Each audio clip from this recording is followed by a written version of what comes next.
హైదరాబాద్ మహానగరంలో మంచినీటి కొరత ఎక్కువగానే ఉంది. ఈ సమస్యని క్యాచ్ చేసుకుని చాలా మంది వాటర్ దందా చేయడం మొదలుపెట్టారు. వాటన్నిటికీ చెక్ పెట్టేలా గ్రేటర్ హైదరాబాద్ మున్సిపల్ కార్పొరేషన్ వినూత్న కార్యక్రమానికి శ్రీకారం చుట్టింది. ₹5 భోజన కార్యక్రమంతో ఎంతో మందికి ఆకలి బాధను తీర్చిన జీహెచ్ఎంసీ ఇప్పుడు హైదరాబాదీ వాసులకు ₹1కే మినరల్ వాటర్ ని అందించేలా మరో అడుగు ముందుకేసింది. ఇందుకోసం నగరంలో మినరల్ వాటర్ కేంద్రాలను ఏర్పాటు దిశగా పనులు ముమ్మరంగా సాగుతున్నాయి. పర్యావరణ హిత సాంకేతికత, రసాయన రహిత శుద్ధి ప్రక్రియతో ప్రజలకు వాటర్ ని అందించే సంస్థలకు ఈ కార్యక్రమాన్ని అప్పగించనున్నారు.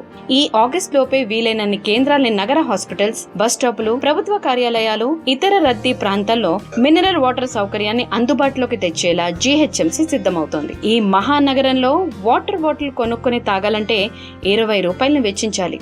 అది సామాన్యులకు సాధ్యం కాదు. అందుకే అందరికీ అందుబాటులో సురక్షితమైన నీటిని అందించాలనే లక్ష్యంతో చాలా సంస్థలను టెండర్లకు ఆహ్వానించింది. ఇందులో అర్హులైన సంస్థల్ని ఎంచుకుని ఈ నెలలోనే ప్రజలకు నీటిని అందించాలని జీహెచ్ఎంసీ ప్రయత్నిస్తుంది.